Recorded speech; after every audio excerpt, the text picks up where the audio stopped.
The podcast you are about to listen to contains at least one of the following: strong language, disturbing topics, abusive opinions, generally things that aren't appropriate for little kids or overly sensitive people. So, if any of that stuff's going to get your nose out of joint, this is your chance to turn it off. Welcome to I Had to Say It, the podcast where I not only say the things I need to say, but the things I think you need to hear. And your feelings, they're not a factor. Hey everyone, welcome to another episode of I Had to Say It. So we're going to start it as we do by saying to Josh, B-Word, Iceman, Jason, Miss Aaron, Mike, Tabby, Javier, Fitz, McShane, El Jefe, El Devlin, El Morte, the guys at the Weathered Report, and to Billy G. Thank you guys for your support. I appreciate it. It means a lot to me. So to get into things, give you a little, we'll start off with a little kind of glimpse behind the curtain here. This week, I actually waited until Monday to record this episode, and I did so deliberately because, A, it's a 3-day weekend here in the States, and Memorial Day is, it's a day for observing those who sacrificed their lives in the service of this country. Contrary to what a lot of people think, which will actually kind of ease into the first thing. One of the reasons I'm glad I waited till kind of the last minute to do this episode is there were a couple of people who apparently have proven that, yet again, I should say, because in my opinion they've proven it multiple times over the course of things, that they don't actually belong in public office because they are completely ignorant as to the traditions, policies, and procedures and the things that go on and entail their job as representatives of the people of these United States. In particular, two members of the squad who posted comments, trying to say that it's very important on this Memorial Day we honor those that have served by making sure they receive adequate health care and medical assistance and yada, yada, yada. Which obviously goes to the statement that they are not aware that when you're in the ground, you don't need mental health facilities and you don't need ongoing medical treatment or housing benefits or any of the other opportunities that they were promised, or something to that phrasing. I don't remember the exact phrasing. And it was Representatives Omar and Representative Bush, two members of the squad who are both obviously not up to speed on how this country is supposed to work or what our holidays are in observance of. Because, frankly, they're horrible, horrible examples of people for this country. They suck. I hate everybody in the squad. They should all be fucking kicked out of Congress, and that's just my opinion on the matter. And I'm not going to focus on that too much. I just did think it was funny, and the fact that I get to bring it up in this episode because, again, I waited till the last minute to record it. Oh, and by the way, those posts on X were almost immediately deleted, but the internet's forever, and people have screenshots.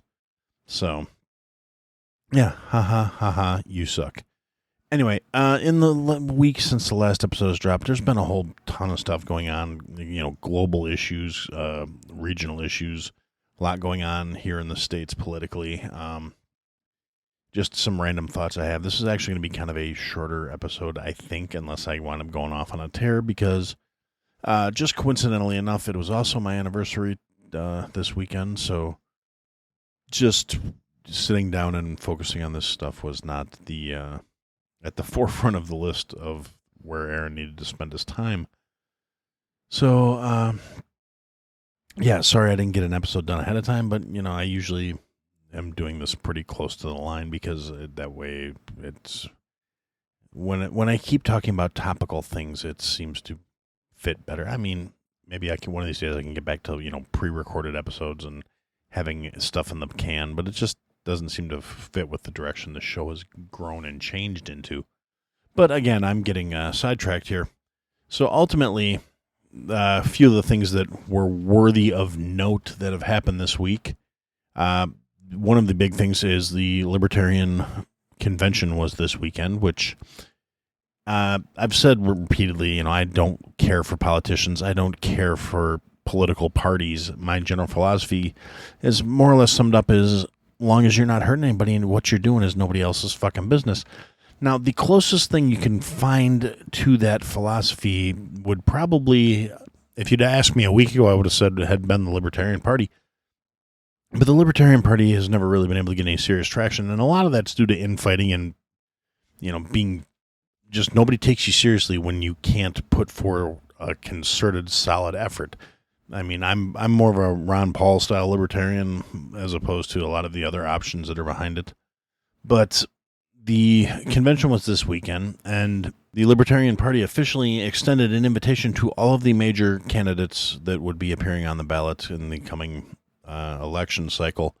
They sent an invitation to Biden. They sent an invitation to Trump. They sent an invitation to RFK Jr.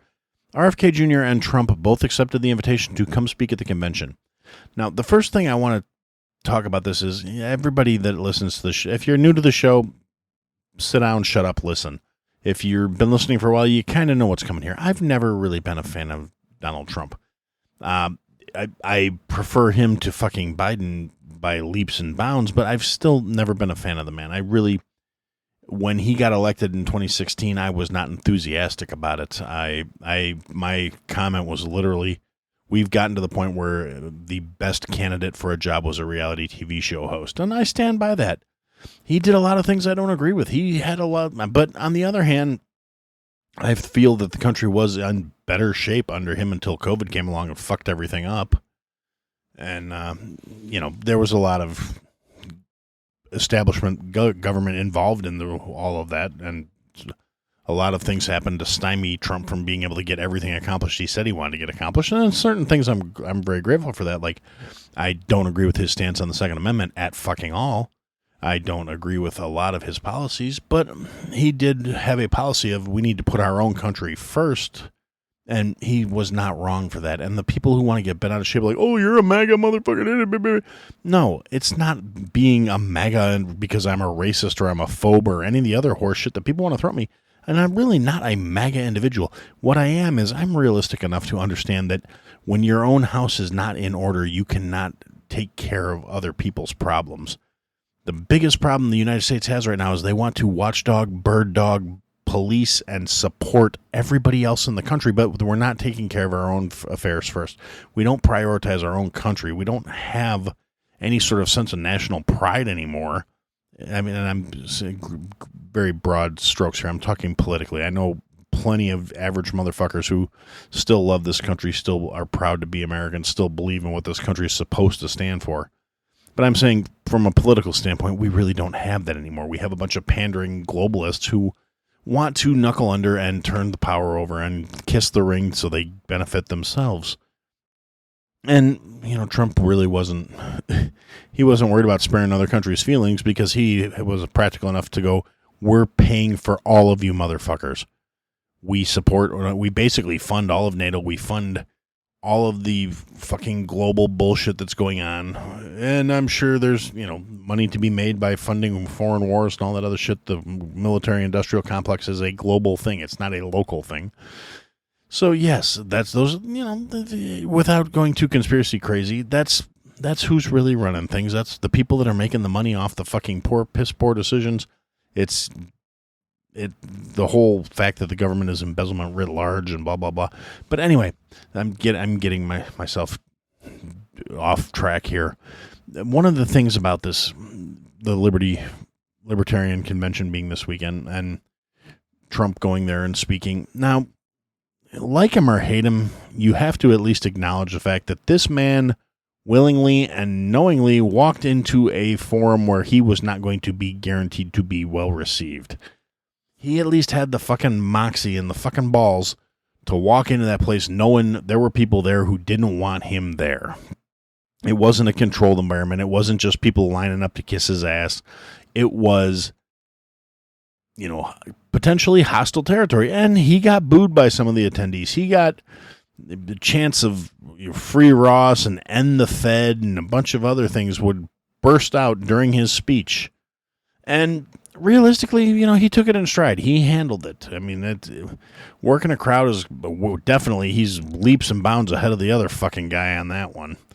And he was willing to go into that situation and to engage with people and to talk to these people and try and win some hearts and minds. And frankly, by the end of this rant, you'll see where I'm coming from. He may have done better than people think he did. And he was in peak Trump form. He was in there. He was talking shit. He's like, You guys can get on board with me, or you can be content with your 3% of the vote. And he's not wrong, because realistically, like I said, the Libertarian Party has never put forth a candidate with enough backing and enough focused attention and the resources and the funds and the finances and the proper situation to put forth a successful candidate, which kind of sucks because I really think it would serve the country better if that were the case. But you got to get the right candidate in there. You got to get the right person in there that actually has the right mindset. And it's not that I think I necessarily know what's best for everybody, but we need somebody that needs to understand they don't know what's the best for fucking everybody. So, and I'll come to this too when I go to talk about who the Libertarians are actually putting on the ballot, and it's fucking somebody I never heard of.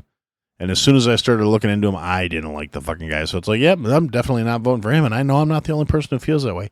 There are all kinds of like libertarian talking heads out there, libertarian pundits, libertarian social media people who have already come out and been like, well, yeah, they fucked it. They killed the Libertarian Party with this one.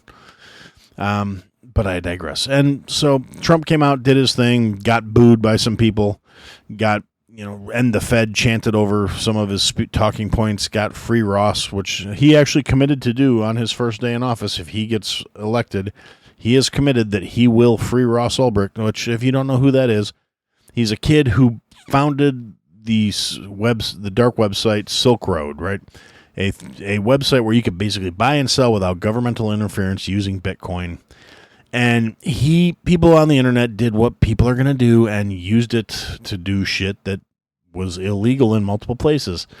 This guy did not actively partake in any of these illegal activities. He just was, the brainchild of this guy was this website. And so he was charged with facilitating drug dealing because people decided to trade Bitcoin for drugs using his website because it was anonymous and untraceable and blah, blah, blah, blah, blah. And he got sentenced to like 40 fucking years in prison without having actually done anything illegal himself. But he took the government out of the equation in free market capitalism, and they don't like that because if they can't trace where the money's coming from or where the product's going to, they can't collect their tithes, so the government no likey that, and that's what he was put in prison for. So Trump committed to commute his sentence and let him out of prison.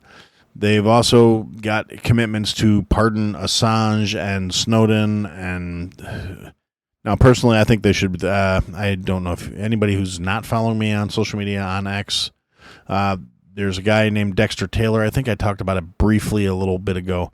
He's a mechanical engineer out of New York City who got into the habit of gunsmithing as a hobby, has made multiple firearms, and when he made them by buying legal parts, assembling them in his house, and New York being a fascist state of horseshit, it's a really good watchword when you keep voting deep blue, see what's in your future. Now, the people who are going to keep voting blue no matter who don't have a problem with this because it aligns with their values. But this man literally did nothing illegal. Built a bunch of firearms from legally purchased parts, things that were legal for him to own when he bought them. And the state of New York changed the gun law, and they decided to throw him in prison. Now, there's been a whole lot of people supporting him. He's fighting the good fight. He was railroaded to make an example for other people who might want to do the same thing. And the state of New York's argument is, well, we're using this to send a message to people who want to make ghost guns. And they tried to accuse him of, like, planning to fund terrorism and all this other shit because he built a bunch of rifles, a bunch of AR-style platform rifles. The guy's a really smart guy, machined some parts himself, bought parts, built the machine guns, or not machine guns, but built the guns with his machined parts, and he, at the time, did literally nothing illegal. When he built all these things, there was nothing illegal about it. And they're trying to say since they didn't have serial numbers and yada, yada, yada. Now, the U.S. Constitution and the Second Amendment, and it is actually stated in the Constitution that you are allowed to build your own firearms for your own personal use. He never sold a single thing. He never tried to market a single thing. He didn't tell anybody he was doing this. They found it through one of the parts companies turned in a bunch of receipts, and the state looked at and said, he bought all these parts. That means he's made this many guns. And they went and they found, and every single piece was accounted for. Not a single thing was missing. And they still tried to railroad this guy who just had a hobby that he happened to enjoy that they didn't fucking like. So he needs to be pardoned and let out of prison too. But realistically, the state of New York needs to be made example of for trouncing on the Constitution, and the judge in the case literally saying, this is New York, the Second Amendment doesn't apply here. That judge should be disbarred, he should be let go, and he should sue the fuck out of the state of New York. That's just my opinion, but I digress. So Trump committed to, issuing pardons and commuting sentences, and said he would put libertarian people into his cabinet when he was reelected. So it'd be interesting to see how that works. I'd love to see like a Spike Cohen or somebody in there, just wrecking house every time something comes up. Just going full Ron Paul on him. That would be great. But again, I digress. And then RFK came up. My biggest problem with RFK is he's like a fucking windsock. He's changes directions on his stances, and now granted, people are allowed to grow and change and develop, but the way he does it doesn't seem genuine. It doesn't seem authentic. It seems like fucking pandering. It seems like he's going to say whatever he thinks he needs to say to get the most votes. And he's got positions that I just cannot agree with, so he will not ever be getting my vote. And I'm sure he's just heartbroken to hear that some yaki doc from the Midwest doesn't give a fuck what he thinks. I'm sure he's torn up. And so that was one of the things that happened over the course of this weekend. Now, Biden, of course, did not take the Libertarians up on their invitation to come to speak in front of a crowd. Which kind of leads back to the whole Biden-Trump debate, which I think is hilarious. Again, love him or hate him, Trump is a master troll, too, because Biden finally came out, and there were a bunch of clips came out, him challenging Trump to a debate, saying, oh, well, all right, tough guy, you always wanted, yada. And basically, the video they released of Biden challenging Trump to a debate and throwing down a date, there were like 6 or 7 jump cuts in the video, which means it was multiple takes to get out a 14-second video, which is very indicative of his state of mind. So, and there were terms attached to this. The debates will be hosted on CNN. There's 2 days that they issued out dates for. Hosted by CNN, moderated by 2 very liberal news anchors, and it's going to be no audience. And when the opponent is answering a question, the opponent's microphone will be turned off. So literally, Sleepy's terms are nobody around to hear it. I'm gonna be mollycoddled by the moderators. It's going to be on a liberal-leaning network, and you can't talk while I'm saying anything, which means it's not a debate. It's speeches. It's people getting up and giving their speeches. They are pretty much guaranteed that CNN will give the Biden administration the questions ahead of time, regardless of whatever they may say, because they've done it before, and it's been proven they've done it before. They feed one side the question so they can come in prepared. Biden will have scripted answers and probably somebody in an earpiece talking into his ear to tell him what to say, or going off a teleprompter, which they're going to try and get away from that, I think, because it's not working out so well. End of quote. And it's going to be, it's a shit show. And Donnie was like, yeah, okay, I'll do it. And honestly, the one thing I can say is, as big as that guy's fucking mouth is, he's not going to have any problems getting picked up by Biden's mic if they turn his mic off. So, unless they have him in separate rooms or something. And Trump comes back and he says, look, if we're going to do this, I want him to take a drug test before the debate, because, I don't think it'd be fair if I'm going against somebody that's all pumped up on all kinds of narcotics. And so that was just priceless, because let's face it, they're definitely pumping Joe full of all kinds of good shit. And I'm sure it's probably some shit you can't get on the streets. But yeah, so that came to mind, where that's one of those things. Biden is not going to come talk to people where he's going to run the risk of getting booed. He cannot play to an aggressive crowd. You've seen it even, 4 years ago when he was campaigning. and he was out there and doing tours of steel mills and shit like that. And the guy who started calling him out on something about the Second Amendment, he's like, "I don't work for you, Jack." I mean, and now you factor into that 4 more years of fucking failing mental health and early stages of dementia, where when they're sunlighting and they do get angry and aggressive and hostile, and you can't have that motherfucker in front of a crowd that's not anything besides tuned to support him. And he's not going to get that going anywhere other than to his preset, pre-screened, preconditioned, pre-coached fucking audience. And his handlers know that, so there's no fucking way they're going to agree to it. And the fact that he's still, theoretically considered a viable candidate, there's a lot of speculation that he's not going to be the guy getting the nod. The DNC is going to be in Chicago this year, and they're anticipating that at the convention he will just make some sort of statement saying he's getting ready to he's going to retire or whatever. And there's a lot of speculation about who's going to actually get the official nod. And a couple of the names that have been thrown around out there, and Gavin Newsom, who is a horrible lizard of a man. He's managed to run California into the fucking ground, taking one of the largest economies on the planet and fucking bankrupt it. They're operating in a $56 billion deficit this year because he's a socialist fuckstain whose policies don't work.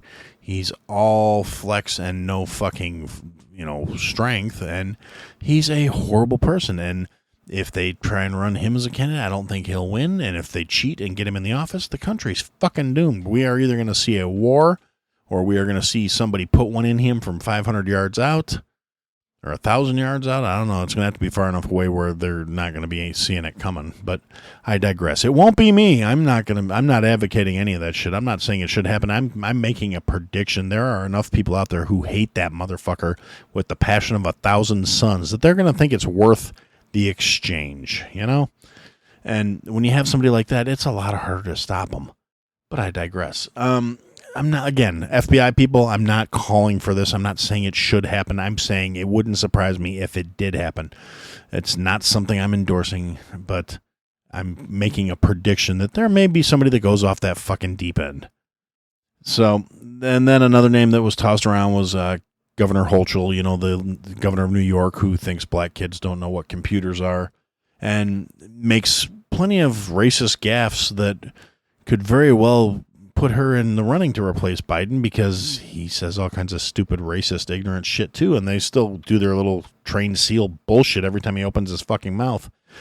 Just like what happened at Morehouse University that I talked about last week. And actually, kind of a funny thing, after I recorded that episode, I did see some footage. Apparently, a whole bunch of the men that were graduating in that ceremony turned their fucking backs on him while he was speaking. Now, obviously, the media didn't cover this. This was not something that was made public information on the news or anything. This was somebody that happened to be at the graduation ceremony recording their family members, caught on a cell phone camera. God bless camera phones.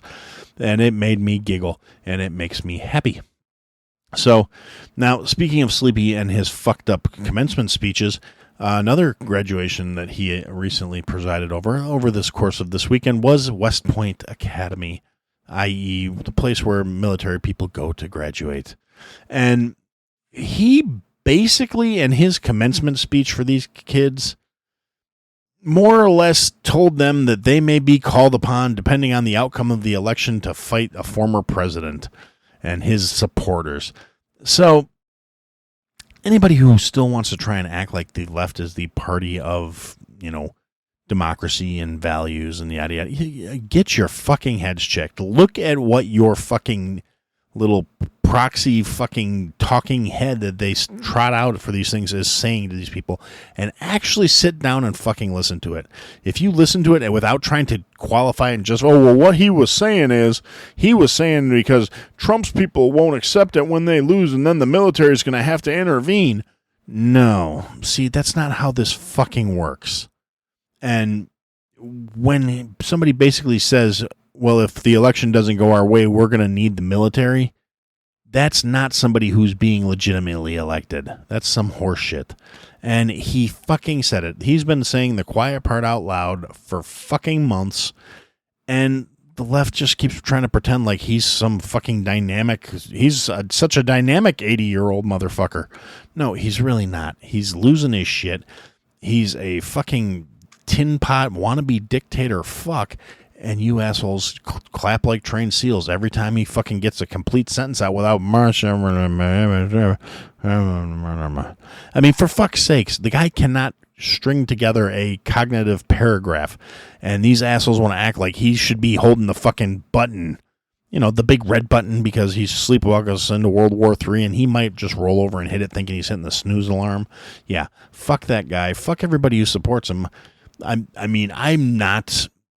by any means a conservative, but at this point, it's like at least they're not that fucking delusional where they're like, yeah, I mean, both sides call each other cults all the time right now, but at least one cult has a modicum of critical thinking left. They're not completely drinking the Kool-Aid. You got these other assholes on the extremist left motherfuckers who at this point are even willing to ostracize other leftists for not being leftist enough. That is not an ideology. That is a fucking cult. That is not a political ideology. I should say cults are ideologies, but it's not a political ideology. It's a fucking cult. If you don't tick enough boxes, you're not far enough left for us. It's like, what the fuck is wrong with you? Seriously. I don't understand how these very vocal, whining assholes managed to grab the power they did. But, and again, we have leftist asshole politicians saying the quiet part out loud. We got fucking Chuck Schumer out here literally saying that every illegal that's here should be given the right to vote and citizenship. It's like, no, Chuckles, that's not how it fucking works. That's not how it's supposed to work.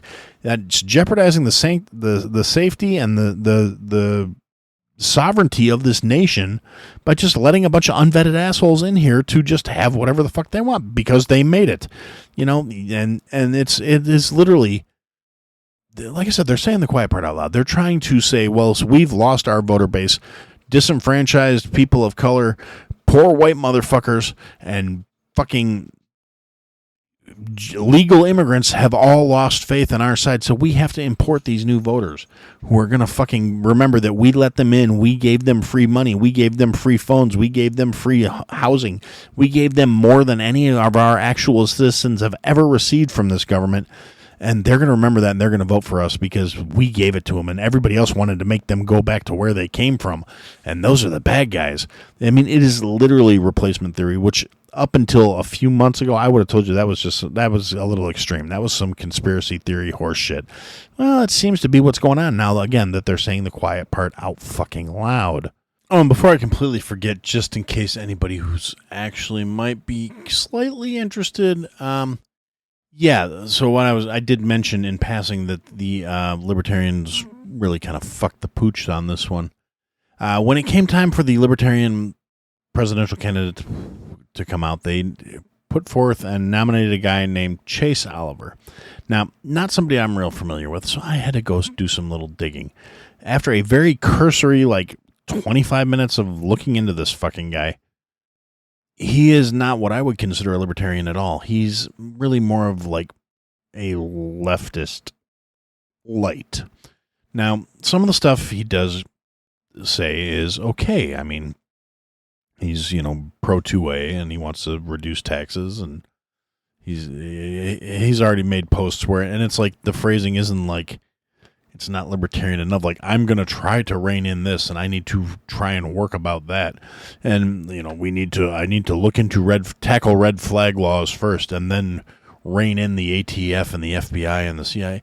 It's like, no, motherfucker, you're already trying to play the game of like, oh, well, I'm not going to completely do what our party says I'm going to do. But that's not even the point. The point is, he has been, over the course of his last few years, on Twitter, X, whatever you want to call it, he's made his posts and spoken his mind, and he wants to claim to be part of the Libertarian Party. That's fine. Except for he has some very non-libertarian values. Like, he happens to be gay. I give a nickel-plated fuck about that. I don't care that he's gay. That's got nothing to do with it. That's fine. Be as gay as you fucking want. That's like one of the first things you notice if you look the guy up is like all of his pictures. He's got the Porcupine Libertarian logo on his shirt with the rainbow pattern on it. In pretty much like the first 7 or 8 images that come up when you Google the guy. I mean, and this may be changed by tomorrow. He maybe should be showing up in a suit and tie like he was at the convention. I don't fucking know. I know what it came up when I looked him up.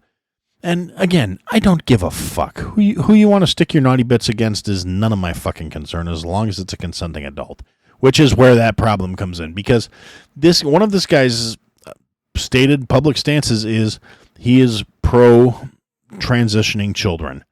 And again, if you can't give consent, you can't agree to do a life-altering medical surgery. Now, his qualification is, just stuff that's not permanent, like puberty blockers and hormone therapy. Now, the research has started coming out that puberty blockers and hormone therapy are not reversible.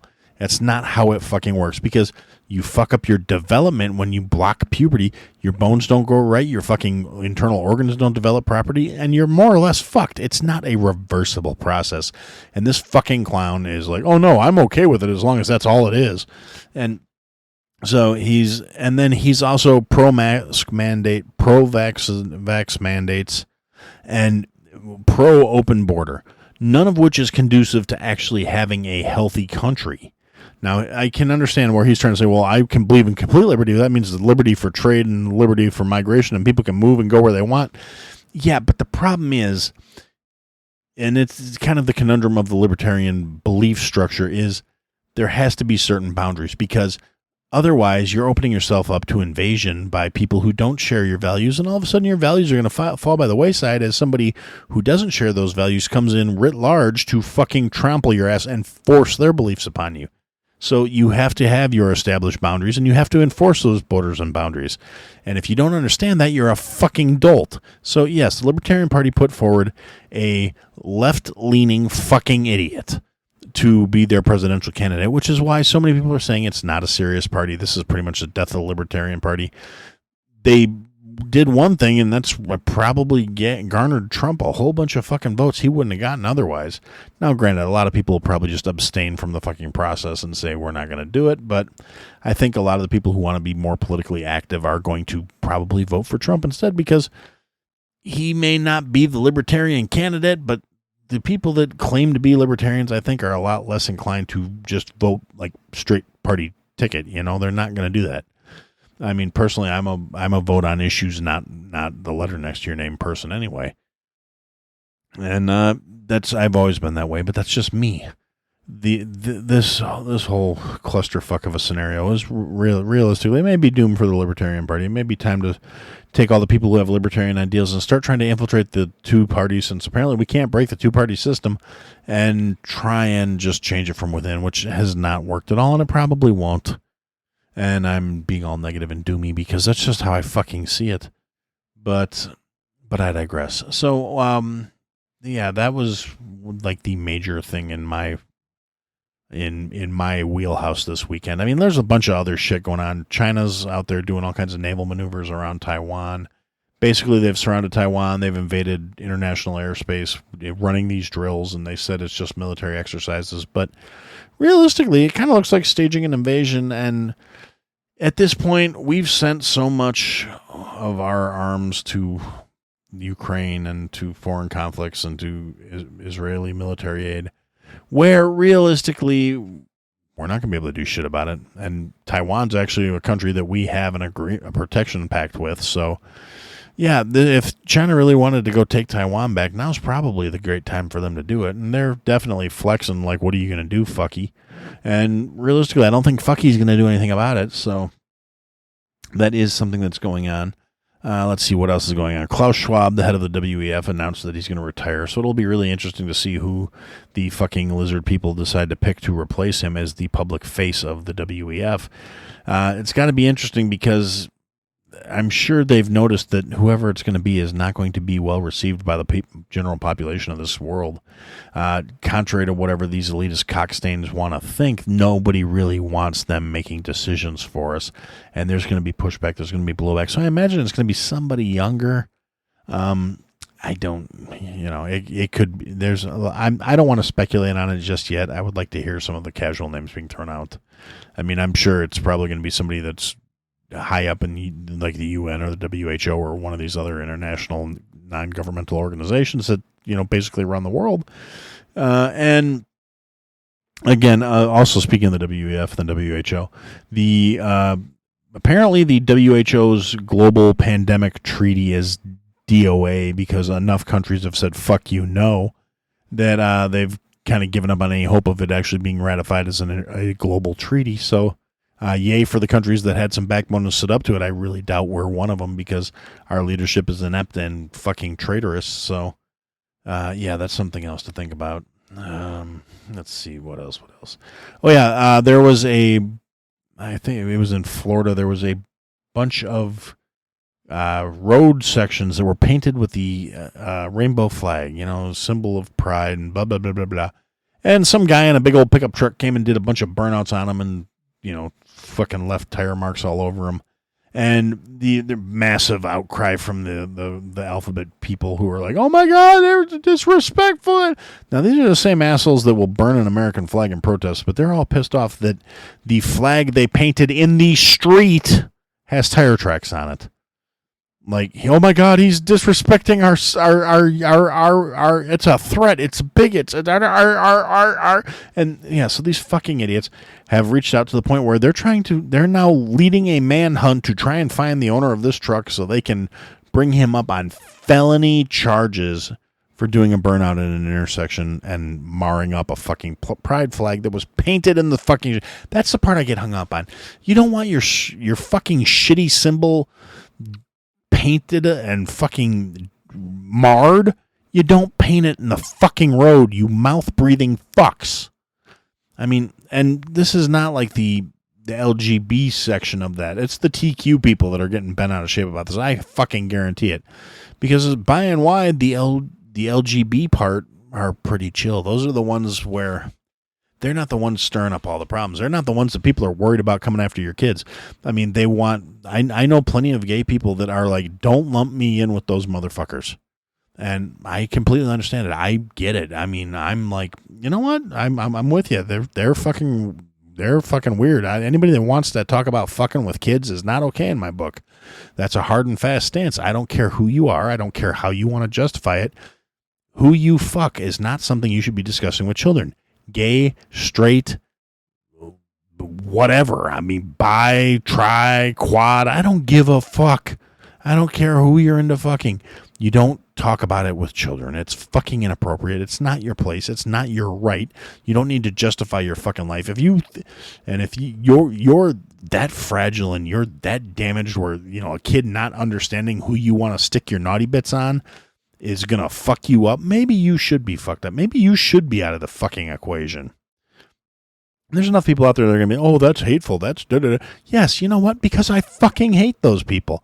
Anyone that wants to corrupt and destroy the innocence and youth of a child, I fucking hate you, and I think you deserve to die. Into the chipper you go. Fuck you. Fuck anybody who wants to stand up for you. Fuck two people who think like you. Fuck a motherfucker that looks just like you. Fuck your parents for fucking donating weak seed to raising a failure of a child. Fuck your ancestors for having a disappointing end of the line. You fucking morons. Leave the kids alone. It's really not that hard. If you leave the kids alone, I'll leave you alone. It's a real simple, equation. It's a very reasonable offer, I think. So, yeah, they want to charge this guy with a felony for doing a burnout on their stupid fucking street mural. Fuck you. I don't understand these protesting assholes and people who want recognition who are, oh, we're going to paint a big mural in the middle of the fucking road. And then we're going to get bent out of shape when people drive on it. Fuck you, you arrogant, self-centered fucking twats. People got shit to do. They don't have time to worry about your dumb shit that you need somebody to make you feel special because you were never actually special enough on your own fucking merit, so the world has to tell you you're special for something fucking stupid.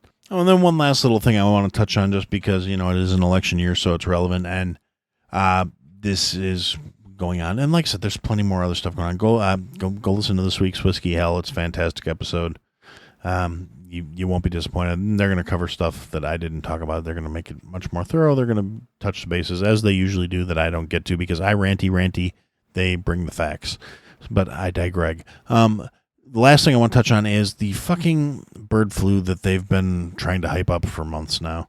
Now they're up to I think it's 6 states or 7 states that they have confirmed bird flu outbreaks, and they need to call these herds and call these flocks. And basically they're creating a shortage, a food supply shortage, supply chain issues, which is going to lead to other problems, causing the price of things to go up. So we're going to have to start looking for alternatives, i.e. lab-grown meat and alternative proteins. And they are talking about lockdowns and mandates, and they're saying that they've got an mRNA vaccine for the bird flu that'll be ready in 3 to 4 months. And okay, now I can only speak for myself. I know I've talked about this before. I will not be taking any more fucking mRNA jabs. They're not vaccines. They don't. If they hadn't changed the definition of a vaccine, they wouldn't be able to call them one. They don't prevent shit. They don't help with shit. They cause more problems than they do good. And if you want to do that, that's fine. But I swear to God, if you get in my face about it, I will fucking hurt you. And I will not be masking. I will not be fucking locking down. I will not be staying safe. I will not be social distancing. I will not be doing any of that shit. It's the fact that they released a statement saying one of the symptoms of having the bird flu is not having any symptoms. This is the exact same shit they said about COVID. They haven't even learned enough to switch the script. It's fucking ridiculous. That's how little they think of people in general, because they think the stupid shit's going to work again. So, just be aware that's on the horizon. They're already your food's going to get more expensive. There's going to be beef shortages. The fact that going out to McDonald's now costs as much as going out to a real dinner used to is not going to be changing anytime fucking soon. I mean, the best thing I can tell you is try and get independent. Try and start producing or sourcing as much of your food locally as you can. I know it's not necessarily easy, but it's worth doing. And realistically, you're probably going to save money doing it that way at this point because, I'm sure the farmers would rather keep producing and be able to make money as opposed to being told to destroy their crops and their herds and their flocks. So, maybe it's time for some non-compliance until we get these fucking idiots to realize that we're not going to just roll over. At least I hope we're not. Anyway, for now, that's what I had to say. Thanks for listening to another episode, guys. If you liked what you heard, leave a comment, leave a review, leave a rating. Go to ihadtosayitpodcast.com, sign up for the mailing list, interact with the show. Click the links, sign up for the Patreon, join the Discord. Come and interact, be a part of the show. Buy the merch, support your favorite creator, or support me. Anyway, thanks for listening, guys. Till next time.